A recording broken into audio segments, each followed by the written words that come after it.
just because you guys know about logical fallacies. And I've seen this on your show a lot. Someone brings up an argument that, for example, well, you weren't there when Jesus was crucified, and a clear rebuttal is, well, neither were you. Right. Is there a label for that type of like useless argument that they bring to the table? Is there a name? I don't know. I don't know that it's in. I mean, in logical terms, basically, they're just making an assertion that would necessarily be a flawed premise. I don't know that you would need to label it beyond that. Vapid, useless.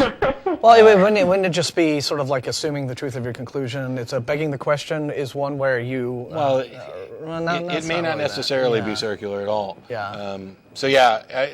And honestly, I don't really care if there was a specific term. I mean, I'm fine with actually.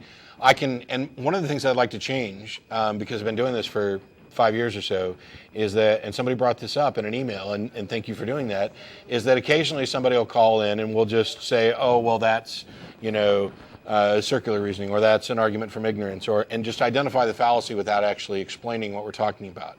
So in the future, I may take another second or two to explain what we're talking about.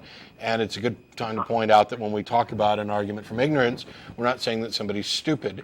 The specifics of an argument from ignorance are such that because you cannot demonstrate that I'm wrong, therefore I'm justified in believing that I'm right. It's the you can't disprove God thing. It's because we as the human race are ignorant of the facts about a particular thing. Therefore, I am justified in just making up my own solution to this thing. No, yeah, but the you weren't there. Could be a non sequitur.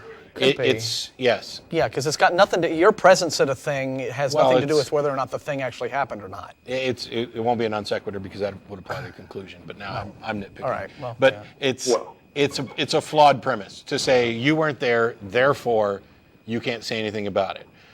It's just nonsense. Right.